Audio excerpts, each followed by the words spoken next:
Bienvenidos de regreso a Biblia y Teología con el Dr. Larry Trotter. Esperemos disfruten el siguiente episodio.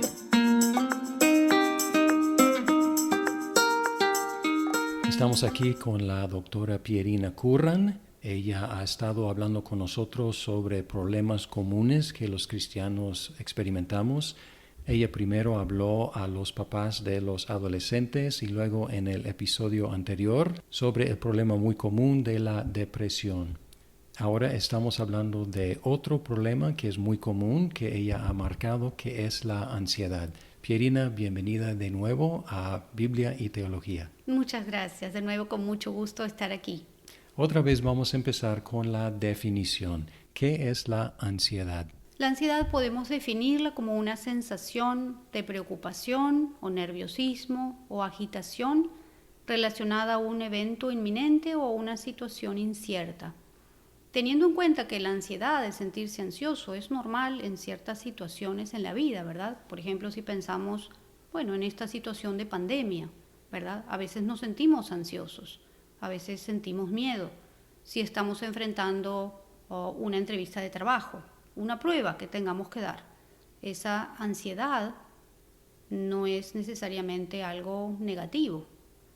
Es un indicador de un problema de salud mental si es excesiva o se afecta en algún sentido la salud física de la persona, las relaciones personales o las actividades diarias, la calidad de vida, como lo vimos también en la depresión, ¿verdad? Un estado de tristeza no es necesariamente algo malo, pero si se hace persistente, si se hace crónica, si se asocia a otros trastornos de las emociones, como culpa o vergüenza, o resentimiento o falta de perdón, o afecta la vida de un ser humano, entonces en ese caso se vuelve un indicador, un posible indicador de un problema de salud mental. ¿Y cuáles son algunos de esos indicadores que tú detectas en tu consejería que tú dirías, esta persona está experimentando ansiedad no normal, sino excesiva y está en una situación que necesita ayuda? Uno de los indicadores es el tiempo, ¿verdad? Si se transforma en crónica, si es una ansiedad que no ha mejorado o que ha persistido y se ha tornado en algo generalizado, ni siquiera quizás dirigido a un evento en particular, sino algo generalizado. Se presenta como síntomas físicos muchas veces, ¿verdad? Como nerviosismo, agitación, temblor, trastornos musculares, dolores de cabeza, trastornos del sueño. Puede a veces que esa ansiedad sostenida incluso lleve a una depresión. Muchas veces las vemos en combinación, ¿verdad? Comenzó como un estado de ansiedad y llevó a una depresión, porque entonces la persona pierde esperanza que en algún momento se pueda sentir mejor. Hay también estados de pánico, lo que conocemos como un ataque de pánico o de pavor, en que la persona tiene dificultades para respirar o palpitaciones y temblores. Eso es también un indicador en que la ansiedad ya, ¿verdad?, ha sobrepasado lo que pudiéramos considerar como un proceso adaptativo, como una respuesta de estrés normal. Entonces la ansiedad extrema tiene manifestaciones en el mismo cuerpo.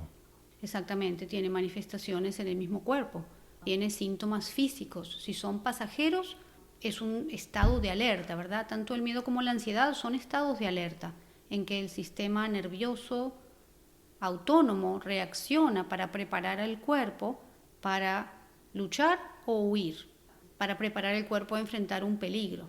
Si el sistema está sobrecargado, entonces puede ser que lleguemos a un tercer estado, que sería el estar paralizados. Pero en general, el sistema nervioso autónomo nos prepara para pelear o para huir. Es algo adaptativo. Dios nos los ha puesto en el cuerpo, ¿verdad?, para enfrentar a un peligro. Pongamos a pensar, quizás si tenemos que correr una maratón, tenemos un cierto estrés al empezar a correr esa maratón, ¿verdad? Algunas hormonas y sustancias químicas se liberan en nuestro cuerpo para prepararnos para esa maratón. Nos va a ayudar a correr, el flujo de sangre va a ir hacia las extremidades inferiores, vamos a poner atención, vamos a estar concentrados, hasta allí es positivo. Ahora, si en vez de eso progresamos a un estado de pánico, entonces ya deja de ser positivo y se convierte en algo perjudicial. No podríamos sobrevivir mucho tiempo en este mundo si no tuviéramos miedo.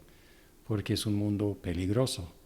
Pero ese miedo, cuando se convierte en algo crónico, sin una causa inmediata, es ansiedad, ¿correcto? Sí, el miedo y la ansiedad están muy relacionados. Podríamos decir que el miedo es una reacción ante un peligro específico y observable, mientras que la ansiedad, si bien la base puede ser el miedo, es un proceso como más difuso, más generalizado. A veces, por ejemplo, personas en la consulta pueden decir que están ansiosas, pero no saben definir cuál es el objeto de esa ansiedad. Es necesario explorar para identificar el objeto, mientras que el miedo en general decimos, bueno, tengo miedo de algo en particular. Es más fácil en un sentido de identificar. Parece que hay cristianos más propensos a estar ansiosos que otros. ¿A cuáles retos especiales se enfrentan ellos? Bueno, aquí tenemos que otra vez analizar las 4 áreas para entender cómo es la relación de esa ansiedad o cuál es la posible causa de esa ansiedad, ¿verdad? Volvemos otra vez, el área biológica del cuerpo, la mente, social o espiritual. En el área biológica, si hay un estado de ansiedad, debemos entonces explorar los elementos que mencionamos antes relacionados a la depresión, también están relacionados con la ansiedad, ¿verdad? La alimentación, el estilo de vida, si hay un exceso de estrés, si hay un desbalance en los neurotransmisores, ¿verdad? En el cerebro, esto puede estar relacionado a problemas de la alimentación, del sueño, un exceso de estrés o de actividades. En el área de la mente, tenemos que ver qué es lo que está sucediendo. Hay pensamientos negativos automáticos que se han convertido en tóxicos. Quizás puede ser una experiencia traumática que la persona sufrió, ¿verdad? Hay que poner atención y especial atención a esas situaciones. A veces se recuerdan, a veces no se recuerdan. En el área social debemos explorar si la persona está aislada o por el contrario quizás tiene un exceso de actividad que no le permite descansar. Y en el área espiritual, ver si ese problema de ansiedad se puede relacionar a una situación de falta de fe, a una situación de idolatría, de control, de falta de perdón y otro número de situaciones que pueden causar ansiedad en el sentido espiritual. Después de pasar 4 años en la Ciudad de México, donde vimos grandes cosas que el Señor hizo para establecer y crecer la iglesia, donde también experimentamos mucho estrés por tener 2 hijas chiquitas, por estar en una ciudad en ese entonces con mucha contaminación y con bastante violencia. Regresamos a los Estados Unidos para pasar 1 año y uno de los requerimientos de la misión era que tuviéramos una entrevista con un psicólogo cristiano. Yo le dije que yo tenía efectos en mi sistema de digestión por la ansiedad y él me recomendó evitar el estrés, lo cual como se me hizo chistoso, porque ¿cómo evito el estrés en este mundo y en la vida que tengo? Entonces se me hizo como ideal, pero irreal al mismo tiempo. Totalmente me puedo identificar con esa experiencia, ¿verdad? Suena como un muy buen consejo, pero ¿cómo lo llevamos a la práctica? Quizás aquí hay una idea, esto es algo que yo utilizo para mí y también me gusta enseñarlo a la gente. Lo iba a decir al final, pero quizás este fue el momento para decirlo, Adelante. ¿verdad? Le llamo mi escudo de paz. Y mi escudo de paz tiene 4 elementos. Esta es una forma de luchar contra los estados de ansiedad y también de depresión, ¿verdad? La primera es la palabra de Dios, que es poderosa, es activa y es viva. Entonces, aliento a las personas a encontrar 1 o más versículos en la Biblia que representen algo importante para el corazón de esa persona, con lo que la persona se sienta identificada. En mi camino ese fue Josué 1:9. Ya te lo he ordenado, sé fuerte y valiente, no tengas miedo ni te desanimes, porque el Señor tu Dios te acompañará a donde quiera que vayas. Significó tanto para mí, a la vez un mandamiento del Señor, ya te lo he ordenado, que entonces me alentó, por cierto, a obedecer. Y por otra parte, la promesa de la presencia de Dios, que no importara lo que pasara, Él iba a estar conmigo. El segundo elemento de mi escudo de paz es la práctica de la presencia de Dios. Hay un libro muy bueno de el hermano Lorenzo, que se llama, creo que el título es La práctica de la presencia de Dios. Y es exactamente eso. Por cierto que oremos, tengamos nuestro tiempo con Dios, pero además, incluso cuando estamos haciendo nuestras actividades de todos los días, podemos practicar su presencia. El tercer elemento es la gratitud. Aunque nos falten muchas cosas, aunque tengamos estrés, de nuevo volviendo a los 3 elementos de Max Lucado, la salvación, la fe, nuestro carácter, esos no nos son quitados.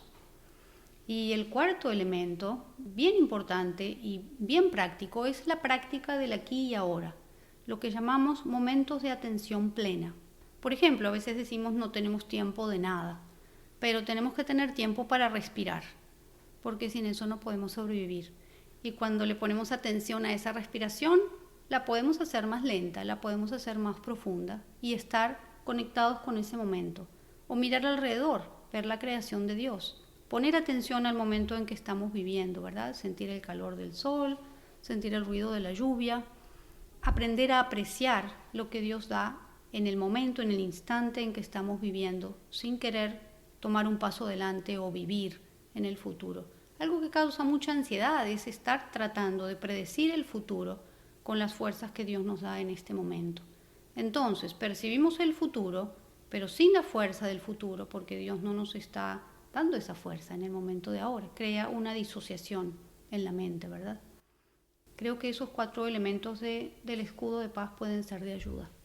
Escudo de paz, otra vez como resumen los 4 elementos. Primero, la palabra de Dios. Luego, la práctica de la presencia de Dios. Tercero, la gratitud. Y aquí y ahora. Y todos podemos tener ese tipo de escudo y utilizarlo contra la ansiedad, contra la depresión y a favor de una vida plena con Dios. ¿Es la meta? Exactamente, esa es la meta, es para lo que Dios nos ha creado. Es la abundancia para la cual Dios nos ha creado, la abundancia de su presencia. Muy práctico. Encontramos en la Biblia una prohibición en Filipenses 4:6 que dice, por nada estéis afanosos.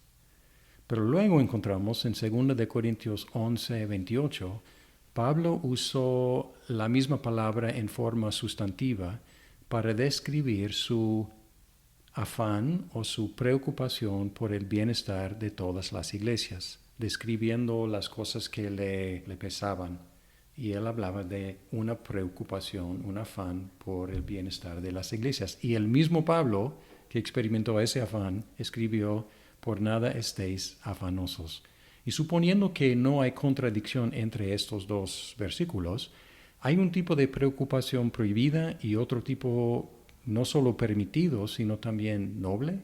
Es tan buena la pregunta, tan interesante de analizar y tan verdadera. Creo que para poder contestarla, podríamos analizar 2 elementos, me parecen importantes.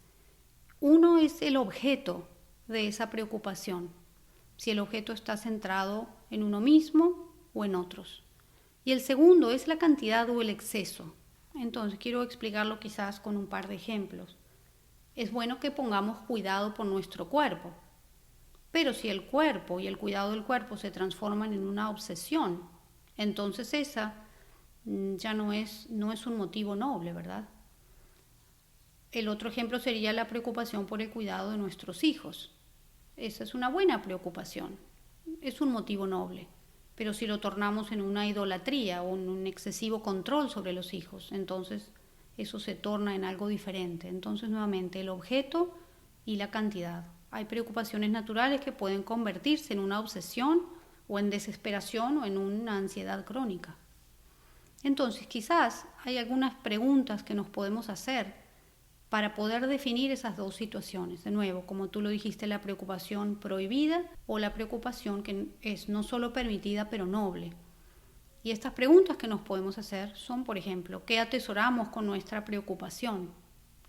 ¿Estamos elevando el objeto de la preocupación más arriba del amor de Dios o del temor por Dios? En esta preocupación, ¿estoy alimentando mi fe o mi miedo? ¿Es mi miedo más fuerte que la presencia de Dios? Y luego, ¿cuál es mi responsabilidad? ¿Verdad? En esta preocupación, ¿estoy tratando de controlar la situación y tomar también lo que me corresponde y también lo que Dios va a hacer, o estoy tomando responsabilidad por mi parte y estoy confiando que Dios va a hacer el resto de la obra.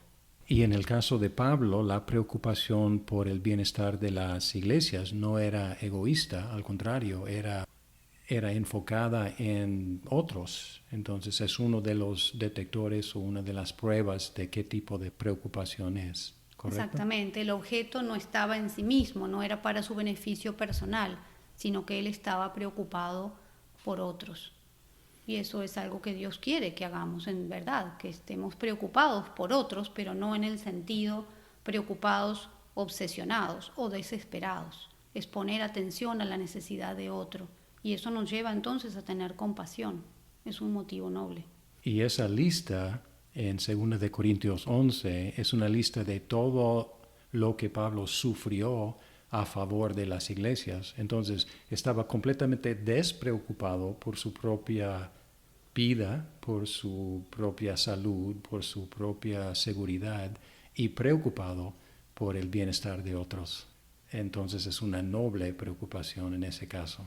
Exactamente, es la preocupación del amor, yo diría, ¿verdad? La misma preocupación que nos hace preocuparnos por nuestros hijos, que ellos tengan sus necesidades satisfechas, ¿verdad? O por los que amamos. Hablamos de la ansiedad que es pecaminosa. Y si es un pecado, debemos confesarla y arrepentirnos de ella. Ahí está la pregunta, ¿cómo nos arrepentimos del pecado de la ansiedad? ¿Cuáles serían unos pasos para arrepentirme y dar la vuelta y abandonar la ansiedad? En primer lugar, tenemos que identificarla, entender que eso es ansiedad, porque a veces nos sentimos mal, pero no sabemos exactamente qué es lo que está sucediendo. Luego de identificarla, identificar el origen, ¿verdad? Como decíamos, cuál es el objeto de esa ansiedad. Identificar si hay deseos que quizás están compitiendo con el deseo y la necesidad que tenemos de Dios.